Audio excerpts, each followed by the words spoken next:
Hello, denizens. Welcome to another former network executive reaction TV guide fall preview episode. Today we're going all the way back to 1972. Yes, my collection went back to 1977, but a wonderful denizen saw one of my TV guide episodes and contacted me that he had every TV guide from 1972 to 76, including the fall previews.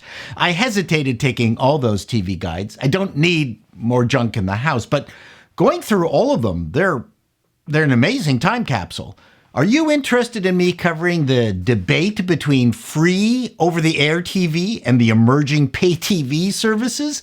I found it fascinating, but will you? What a quaint precursor to what we have now. Disclaimer, I'm primarily covering only the sitcoms in these fall issues, but when I come across a show that is significant, I'll give you the lowdown about it. You've also commented that you love seeing the old ads flash by. Don't be surprised if I stop to comment on some of those. Are you ready? Let's go. TV Guide, Fall Preview, 1972. First off, I want to point out this RCA XL 100 TV ad, back when we made TVs over here. Daytime highlights include game shows like Joker's Wild, the new Price is Right with Bob Barker, Gambit, which pits two married couples against each other playing cards, hosted by Wink Martindale, the greatest game show host name in the history of game show host names. His real name is actually Winston Martindale, so don't let anyone tell you that I don't do the deep research denizens demand. There's Runaround, a quiz game hosted by ventriloquist Paul Winchell. No, I'm not making this up, folks. New animated series include Fat Albert and the Cosby Kids, where Cosby gives Daphne from Scooby-Doo a roofie. There is also Roman Holidays, a Hanna-Barbera comedy involving a Flintstone-like family in ancient Rome. Honest to God, I had never heard of that one. CBS has The Amazing Chan and the Chan Clan, which I'm pretty sure would go over really well today. First show on deck, The Bob Newhart Show, CBS. Bob is a successful Chicago psychologist who shares secretary Carol with dentist Jerry. Part of the show revolves around his, usually comic, dealings with his patients. The rest involves his schoolteacher wife Emily and others in their apartment building, starring Bob Newhart, Suzanne Plachette, Bill Daly, Marcia Wallace, and Peter Bonners. Lasted 6 years. Sample episode. Emily becomes certified to give IQ tests and has Bob take one. The results of his test show Emily's IQ is a lot higher than his. No one can deny that this wasn't one of the funniest sitcoms of all time. As a psychologist, all they had to do was put some bent individual into Bob's office and Newhart's deadpan delivery would set you off laughing. Newhart tried his hand at a sitcom 10 years earlier. That was a complete failure. The other thing was the supporting cast, which was fantastic, especially Plachette, who played, I think, the first strong female character in a sitcom. She definitely didn't play it second fiddle. Can't skip over The Streets of San Francisco, ABC. A pair of plainclothes homicide detectives, Lieutenant Mike Stone and Inspector Steve Keller, cruise the streets of San Francisco, California, solving a variety of crimes, usually involving murder. Stone is the street-smart 20-year veteran cop, and Keller is the college-educated rookie, starring Carl Malden and Michael Douglas. Lasted 5 seasons. I loved this show. Wonderful chemistry between Malden and Douglas. The scripts were gritty and very real feeling. Not surprisingly, Malden was also a close friend of Kirk Douglas. You folks ask me about movie suggestions. I highly recommend a very funny French variation on this theme, My New Partner, from 1984. Watch it. Kung Fu, ABC. Kwai Chang Caine is a Shaolin monk who is on the run after he killed the Chinese emperor's nephew after that coward killed his teacher in cold blood with a gun. He flees to America to escape retaliation and to search for his brother in order to settle down in this new land. However, in his travels in the Wild West, he cannot help but continually run into trouble from desperados and other ruffians as they oppress the innocent.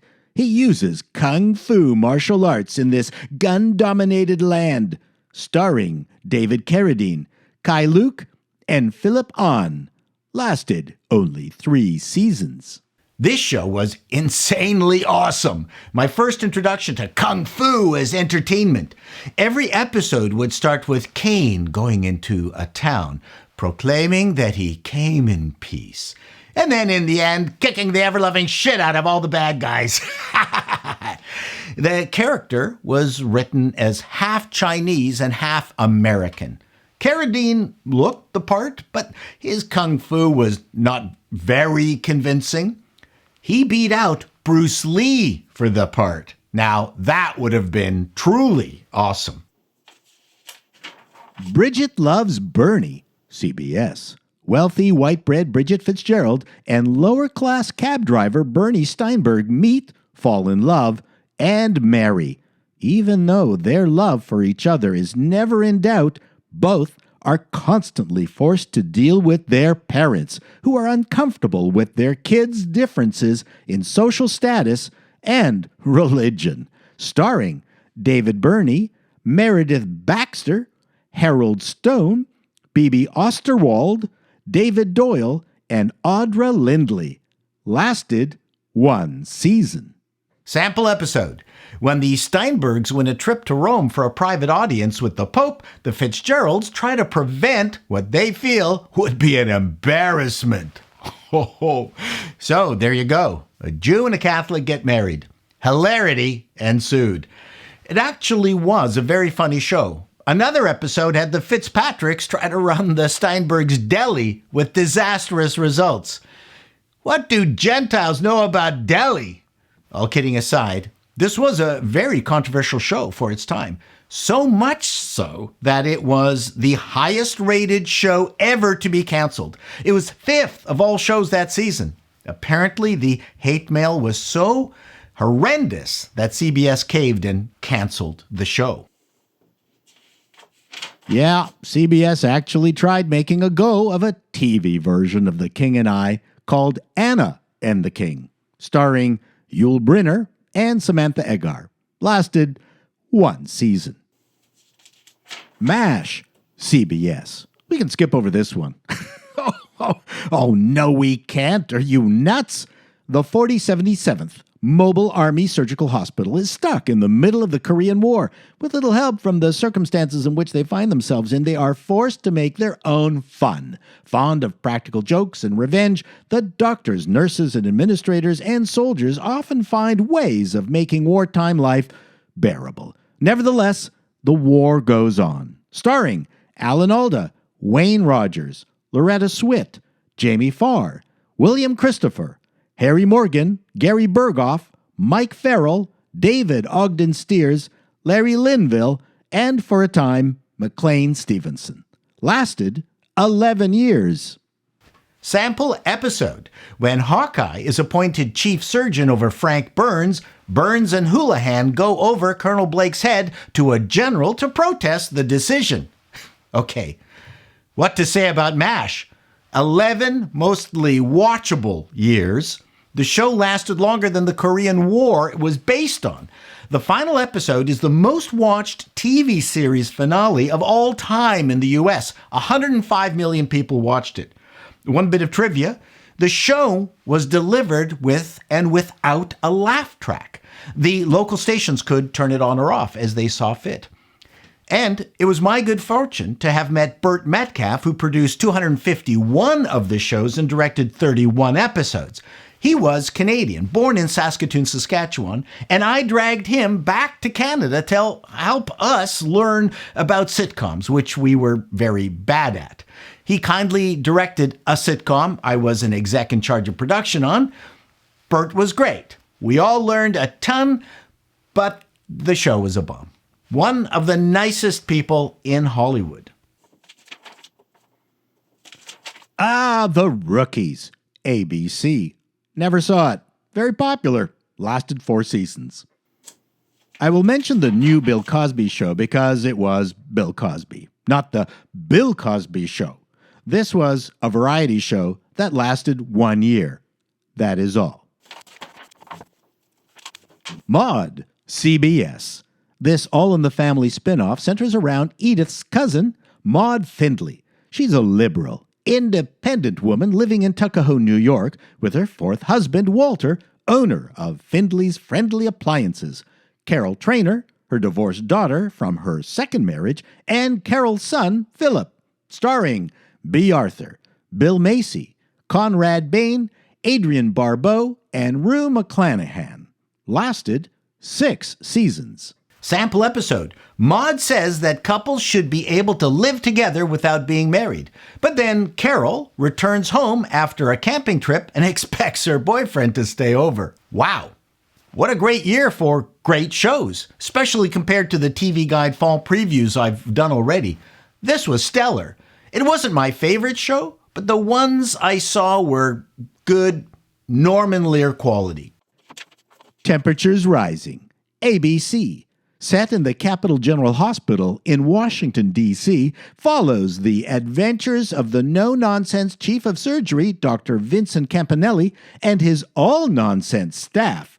Prepare yourself for admittance to America's first fun hospital. Starring Cleavon Little, James Whitmore, Nancy Fox, Paul Lynde, and Joan Van Ark. Lasted 2 seasons.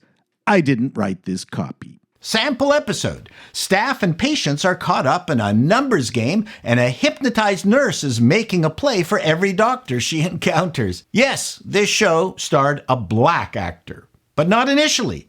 The front runner for the role was Frankie Avalon, that great funny man. Elizabeth Montgomery, yes, from Bewitched, suggested Little from an appearance on All in the Family. We'll skip over Search. Sorry to any Hugh O'Brien, Tony Franciosa, and Doug McClure fans. Lasted 1 season. Quick flyby over the Julie Andrews Hour, one of many unending attempts to revive variety TV. Lasted 1 season. The Paul Lynde Show, ABC. Paul Sims, a quiet, respectable attorney living with his wife and 2 daughters, has his life turned upside down when his eldest daughter's new husband, Howie, takes up residence in the Sims household, which drives Paul to distraction. Starring Paul Lynde, Elizabeth Allen, John Calvin, Jane Ackman, and Pamelyn Fairden. Lasted 1 season. I was a big Paul Lynde fan. He was at his acerbic best on this show. I remember it was pretty funny, but it was also on ABC, which was the also-ran network for many years. ABC was where shows went to die. Another quick flyby over NBC's Wednesday mystery movie. The only one I remembered was George Papard in Banachek. The Waltons, CBS. In the Blue Ridge Mountains of Virginia during the Great Depression, the saga follows the family through economic depression and World War II, and through growing up, school, courtship, marriage, employment, birth, aging, illness, and death. Starring John Walmsley, Mary Beth McDonough, Eric Scott, Cammie Kotler, Judy Norton, David Halper, Ralph Waite, Will Geer, Richard Thomas, and many more. Lasted 9 years. I can honestly, proudly say that I never saw a single episode of this show. The only thing I can recall is John Boy. That's it. There you have it. Another TV Guide fall preview done. What'd you think? This was clearly a high watermark for broadcast television. A lot of long-running hits came out in '72. For the networks that had succeeded, that meant they had to commission fewer pilots because the time slots were already filled.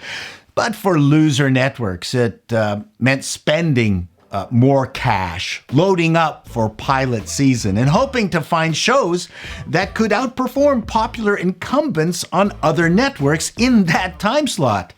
Oh, what a business. Not so easy. Till next time, denizens, be seeing you.